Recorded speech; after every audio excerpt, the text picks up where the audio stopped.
Hello everyone, welcome. तो आज की वीडियो में हम डिस्कस करने वाले हैं यूएस इन्फ्लेशन डेटा के बारे में।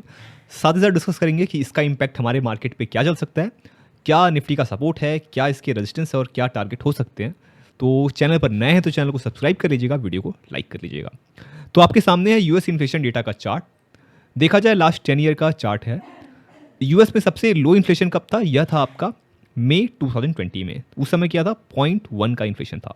फिर लगातार फेडरल रिजर्व ने इंटरेस्ट रेट कम किया, कट किया और मनी सर्कुलेशन बढ़ गया, जिसके कारण इन्फ्लेशन भी लगातार हाई पे चला गया और सबसे ज़्यादा हाई था ये जून 2022 पे 9.1। फिर फेडरल रिजर्व ने लगातार इंटरेस्ट रेट बढ़ाते गए, मनी सर्कुलेशन कम हुआ और अब जाके इस बार का डेटा आया 2.9, जो कि एक्सपेक्टेशन था उससे भी काफ़ी लो आया है। ये काफ़ी पॉजिटिव बात है हमारे मार्केट के लिए, जिससे निफ्टी भी नया हाई लगा सकता है, bank Nifty, Nasdaq, Dow Jones सब नया हाई लगा सकते हैं और ये चांसेस हैं कि सितंबर में इंटरेस्ट रेट कम हो जाए। तो जैसा कि पिछले वीडियो में हम डिस्कस किया था, ये भाई यहाँ पे एक डिप देखने को मिल सकता है, उसके बाद निफ्टी वहाँ से अपसाइड जा सकता है। तो अब सीन है कि इस बार इंटरेस्ट रेट जब कट होगा तो एक नई रैली लग सकती है। तो इन्फ्लेशन क्या था? एक्सपेक्टेड था कि भाई 3.3% का होना चाहिए फॉरकास्ट, बट उससे भी कम आया, जो कि काफ़ी पॉजिटिव बात है। तो देख लेते हैं निफ्टी का चार्ट। आपके सामने निफ्टी में कैसा दिख रहा है। तो वीकली टाइम फ्रेम पे यदि हम ध्यान से देखें तो निफ्टी लगातार नई रैली लगाते जा रहा है और जब जब एक अच्छी खासी रैली आई है, निफ्टी वहाँ से अपने 20 एक्सपोनेंशियल मूविंग एवरेज के पास रिट्रेसमेंट लिया है। फिर से एक रैली आई, वापस रिट्रेसमेंट लिया और अगेन रैली आई। अब क्या हुआ, इस बार इसने जो चैनल को ब्रेक डाउन किया था, यहाँ पे इसने हैमर बनाया और ये वाली कैंडल जो इस वीक की कैंडल है, पिछली हैमर के ऊपर जाके क्लोज हुई। देखो, पिछली हैमर के ऊपर जाके क्लोज हुई, जो कि एक स्ट्रॉन्ग इंडिकेशन है कि भाई यहाँ पे अब बुल्स के कंट्रोल में चीज़ें आ चुकी हैं। तो देख लेते हैं डेली टाइम फ्रेम पे कि क्या सीन है, क्या सपोर्ट रेजिस्टेंस है। तो देखा जाए तो जो सपोर्ट एरिया है निफ्टी में, ये 24,100 का हमें देखने को मिल रहा है। 24,100 यहीं से मार्केट ने एक अच्छा खासा रिवर्सल लिया और जो कि इसके भी 1 2 3 4 5 6 7 8 डेज का कॉन्सोलिडेशन है, इसको इसने ब्रेकआउट कर दिया है। तो मंडे को क्या हो सकता है? तो ओपन कर लेते हैं 15 मिनट के चार्ट पे। तो अगर देखा जाए तो निफ्टी फ्राइडे को क्या हुआ, एक अच्छा खासा गैप अप ओपन हुआ, उसके बाद सेलिंग आई और दोबारा यहाँ से जो बाइंग आई ना, ये स्ट्रॉन्ग बाइंग आई है। तो अब देखा जाए एसजीएक्स निफ्टी क्या है। एसजीएक्स निफ्टी दिखा रहा है 40 पॉइंट का गैप अप। तो पॉसिबल ये है कि अगर निफ्टी गैप अप ओपन होता है, जो कि मंडे को थोड़ा बहुत भी गैप अप ओपन होता है, तो वेट करेंगे। जैसे यहाँ पे गैप अप ओपन होने के बाद क्या हुआ, एक रिट्रेसमेंट आया और फिर सपोर्ट बना के जब बाइंग हुआ, वो एक अच्छी बाइंग थी। तो यहाँ पे भी इसने जो भी 8 डेज का कैंडल है, 8 डेज का कैंडल, इसको इसने ब्रेकआउट कर दिया है। गैप अप ओपन होगा तो वेट करेंगे, वापस पहले रिट्रेसमेंट आए, इसके बाद जाके जब सपोर्ट से बाइंग आएगी तब आप बाइंग कर सकते हैं और आपका टारगेट रहेगा 24,700। उसके बाद यदि मूवमेंट आएगा तो 24,850 का टारगेट हो सकता है। तो पहली बार क्या होगा, जो कि गैप है ये फिल करे, इसके बाद भी मूवमेंट आए तो 24,850 का टारगेट हो सकता है। ये क्या है निफ्टी में। अब ये जो ब्रेकआउट है फेल कब होगा? तो देखा जाए 24,450 के ऊपर यदि क्लोजिंग है, तो यदि निफ्टी 24,400 के नीचे यदि आके ट्रेड करने लग जाए, ठीक है, इसके नीचे आके ट्रेड करने लग जाए, तब जाके पॉसिबिलिटी है कि भाई जो ब्रेकआउट हुआ है वो फेल हो जाए। बट ऐसा पॉसिबल तो नहीं लग रहा है, क्योंकि एफआईआई भी यहाँ पे काफ़ी अच्छा बाइंग करके गए हैं। तो क्या चांसेस है, अगर गैप अप ओपन होता है तो वेट करेंगे, वापस सपोर्ट पे आएगा और फिर सपोर्ट बनाएगा, तब आप यहाँ से बाइंग कर सकते हैं। टारगेट 24,700 और 24,850, ठीक है।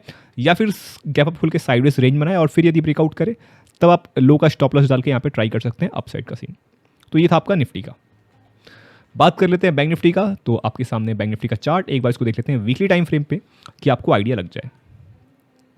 तो देखा जाए तो बैंक निफ्टी अपने अच्छे खासे 20 एक्सपोनेंशियल मूविंग एवरेज से लिया इसने सपोर्ट और बढ़िया सपोर्ट ले लिया है। ट्विजर बॉटम पैटर्न बनाया है। तो अब इसका ब्रेकआउट कब होगा? ब्रेकआउट तब होगा जब यह 50,800 के ऊपर जाके क्लोज करना स्टार्ट करेगा। तो सपोर्ट बनाया क्या? 49,600 650 के पास इसने सपोर्ट बनाया होगा, ठीक है। चलिए डेली टाइम फ्रेम देख लेते हैं। तो डेली टाइम फ्रेम पे अभी भी देखा जाए तो बैंक निफ्टी ने ब्रेकआउट नहीं दिया है। ब्रेकआउट कब करेगा? ब्रेकआउट करेगा 50,800 के पास इसने ब्रेकआउट कर देगा, ठीक है। अभी एक रेंज के अंदर फंसा हुआ है। तो अब पॉसिबल ये है कि जैसे कि bank Nifty gap up open हो रहा है, तो 15 मिनट चार्ट पे देख लेते हैं। तो bank Nifty gap up open हो रहा है। तो यदि गैप अप ओपन होने के बाद यहाँ पे कहीं कंसोलिडेट करता है और जब इसको ब्रेकआउट करने वाला तरीका दिखाएगा, तब आप एंट्री ले सकते हैं और टारगेट आपके 51,300 और फिर ब्रेकआउट करता है तो आप 51,600 तक के टारगेट अप साइड पे एक्सपेक्ट कर सकते हैं, स्विंग लो का स्टॉप लॉस डाल के। अब ये ब्रेकआउट फेल कब होगा? तो देखिए, जब भी ऐसी बाइंग आती है तो बायर क्या ट्राई करते हैं कि अगर अच्छी खासी स्ट्रॉन्ग बाइंग है तो मार्केट उसके 50% से नीचे नहीं आता। तो यहाँ पे भी सपोज यदि स्ट्रॉन्ग बाइंग दिख रही है तो 50,200 इसके ऊपर ही मार्केट रहेगा। यदि उसके नीचे आके ट्रेड करने लग जाएगा तो फिर सीन आपको साइडवेज की जोन पे देखने को मिल जाएगा और जो ब्रेकआउट है, जो स्ट्रॉन्ग बाइंग जोन है, वो कमज़ोर हो जाएगी। ठीक है, तो आपको क्या करना है बैंक निफ्टी पे? बैंक निफ्टी अगर ये जो स्विंग है, जो आपका 50,400 है, इसके ऊपर यदि ओपन होता है और यहाँ पे अच्छा खासा कंसोलिडेट करता है, इसको ब्रेकआउट करने का दिखाता है अपसाइड पे, आप स्विंग लो का स्टॉप लॉस डाल के एंट्री ले सकते हैं। टारगेट रहेगा 51,300, उसके बाद टारगेट रहेगा 51,600। ठीक है, चलिए, तो दिस इज द सीन। देख लेते हैं कि भाई अब इसका FII DII का डेटा क्या है। तो FII का डेटा देखेंगे तो भाई FII यहाँ पे बुलिश है फ्यूचर्स पे। ऑप्शंस पे भी इन्होंने अच्छा खासा कॉल बाइंग करके रखा हुआ है। ठीक है, पुट ऑप्शन में इनडिसीजन है, मतलब इन्होंने कॉल बाइंग करके रखी है। FII क्या किए? कॉल बाइंग किए हुए हैं। ठीक है, नेट ओपन इंटरेस्ट यहाँ पे 2.74 लाख का है।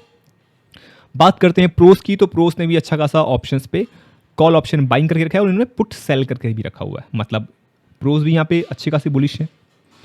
बात करते हैं रिटेलर क्लाइंट, जो कि हमेशा ही उल्टा बैठे रहते हैं, तो इन्होंने फ्यूचर्स पे तो कुछ नहीं किया हुआ, बट इंडेक्स ऑप्शंस पे इन्होंने क्या किया? कॉल सेल मार के रखा हुआ है। 7.93 लाख कॉल सेलिंग करके रखे हैं। नेट पोजीशन क्या दिखा रहा है? 86।